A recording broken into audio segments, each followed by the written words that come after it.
Bonjour, alors mon ado ne veut pas partir en vacances avec moi cet été. C'est le problème avec lequel est venue me voir Sylvie, une de mes clientes en coaching parental. Sylvie est bien entendu un nom d'emprunt. Alors dans cette vidéo, je vous explique comment j'ai accompagné Sylvie avec bien sûr une aide personnalisée, mais aussi des conseils pratiques et simples que vous pourrez adopter à votre tour. Allez, on y va, c'est parti!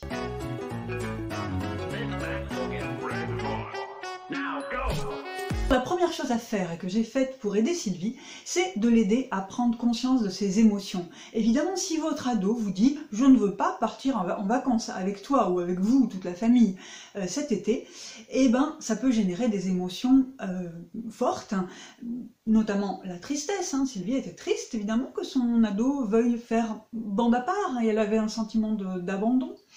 De la colère. Qu'est-ce que c'est que ça? Qu'est-ce qui se passe? Voilà, un sentiment d'incompréhension, d'injustice et de colère. Et puis la peur que sa fille, c'est une fille de 17 ans, que sa fille fasse des bêtises pendant son absence et son moment d'autonomie. Voilà. Et donc pour gérer ces émotions-là, il faut d'abord s'en rendre compte et les accepter et pouvoir les exprimer à son ado. Donc on a dégrossi tout ça, les sentiments, les émotions, et on a éclairci ce qui, pour Sylvie, était important. Voilà. Est-ce qu'elle était prête à faire confiance à sa fille pour la laisser se gérer en autonomie dans leur appartement, avec peut-être des copines qui passaient la voir, ou des copains. Voilà. Est-ce qu'elle était prête à lui faire suffisamment confiance ? Première question que vous pouvez vous poser. La réponse va dépendre de l'âge de votre enfant, de son degré d'autonomie, tout en sachant que l'autonomie va progresser, va augmenter pendant ce séjour où il ou elle va apprendre à se débrouiller tout seul ou toute seule, ou avec des copains. Mais en tout cas, il va se prendre en charge et développer son autonomie. Et c'est peut-être ça, la chance. Donc je lui ai conseillé d'abord de discuter de ses sentiments avec sa fille. Je suis triste que tu ne veuilles plus venir en vacances avec nous, j'ai peur que tu fasses des bêtises. C'est important que ce soit clair pour l'ado, pour que l'ado ne se dise pas « tu fais tout pour m'embêter », n'est-ce pas? C'est ce que vous entendez peut-être, « tu fais tout pour me contrarier ». Ben non, c'est juste que ça me rend triste, ou ça me fait peur, ou ça me met en colère, voilà.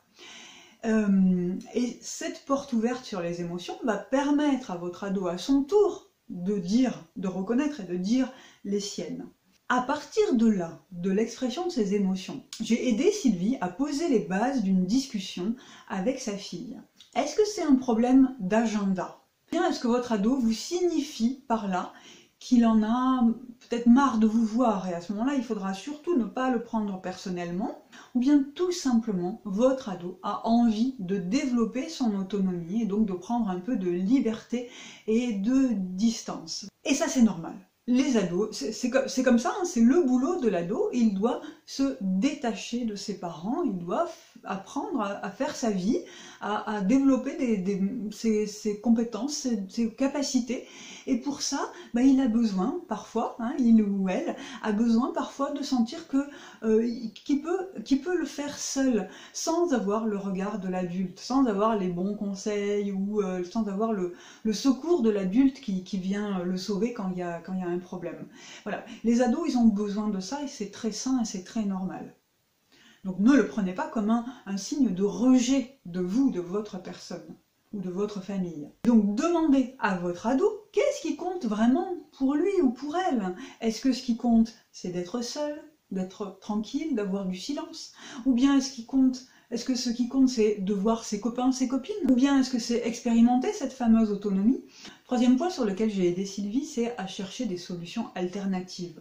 Parce que des solutions alternatives, oui, il y en a toujours. C'est important de partir du besoin, du vôtre, peut-être pour vous c'est un besoin d'être rassuré, ou d'être rassuré sur l'amour que vous porte toujours votre enfant, et puis sur qu'est-ce qu'il va faire, qu'est-ce qu'il ou elle va faire pendant ce temps-là. Donc vous avez un besoin d'être rassuré, mais la stratégie qu'on va choisir, c'est pas forcément que l'ado vienne avec vous.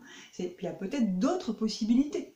Et puis partir en même temps, en parallèle, partir du besoin de votre ado, qui c'est du silence, de l'autonomie, de voir ses potes, partir de là, et là aussi, chercher des solutions alternatives.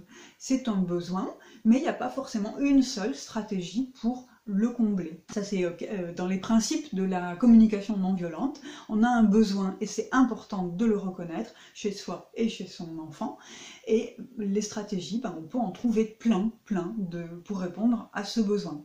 Alors demandez à votre ado quelle solution il propose pour répondre à son besoin à lui, et puis peut-être au vôtre, d'être rassuré. Proposez-lui ce qui vous arrangerait, ce qui vous plairait, ce qui vous rassurerait. Voyez s'il ou elle est d'accord, et voilà.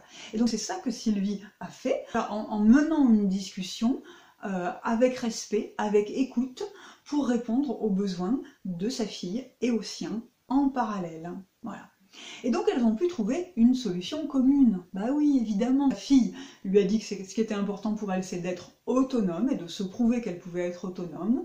Et donc Sylvie a accepté que sa fille reste à l'appartement, mais elle a posé une condition, elle a posé 2 conditions même. La première condition, c'est on s'appelle tous les soirs pour voir si tout va bien, pour donner des nouvelles.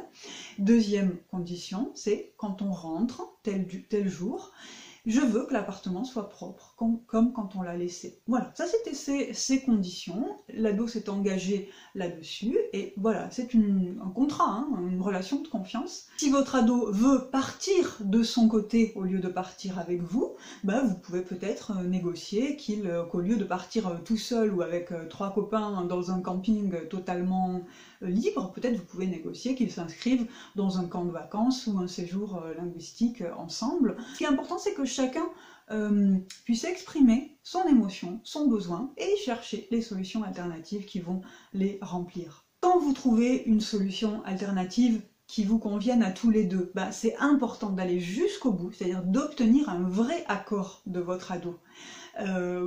Pour ne pas que votre ado vous dise « oui, c'est bon, oui », juste pour obtenir votre accord à vous.